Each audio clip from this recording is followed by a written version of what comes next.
বস বস hip hop সাকুনার gang না মিললে আমাকে গ্রিন ক্রিমিনালরা একা পায়ে অনেক মারছে। আবার বলছি তোদের বাপরে নিয়ে আইস। কি হিপ হপ সাকুরের এত বড় কুলে যাক ক্রিমিনাল বান্ডেলের গায়ে হাত দিছে, আবার আমাকে থ্রেডও দিছে।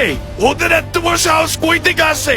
বস হিপ হপ আর সাকুরার সাথে তো এখন ব্ল্যাক হিপ হপ আর ব্ল্যাক সাকুরার গ্যাং একসাথে মিলছে, তাই ওদের পাওয়ার একটু বাইরে গেছে। কিসের পাওয়ার ওদের? আমাদের কি কম শক্তি আছে নাকি?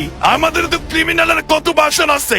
গাড়িরা বাইর কর, এমনই ওদের হিপ হপের 14 গোষ্ঠী উদ্ধার করুম। বস মাথা ঠান্ডা করেন, আমরা ওদের সাথে চাইলেই ক্যান্ডেম করতে পারো, কিন্তু ওদের এলাকায় গিয়ে যদি মারতে চাই তাহলে আমাদেরও মাই খাওয়ার চান্স আছে। কথা না পেঁচাইয়া কি বলতে ক্লিয়ার করে বল। বস যেহেতু ওরা আমাদের সবুজ ক্রিমিনালদের একা পায়ে মারছে, আমরা সেম ওদের হিপ হপ বান্ডিলদের একা পাইয়া মাইরা আমাদের এখানে নিয়ে আসি। ওরাই আটকে রাখলে ওদের বাপের এম নিয়ে আসবে। বাহ, তোর মাথায় তো সেই বুদ্ধি। এই ক্রিমিনালের বুদ্ধি কই থেকে পাস?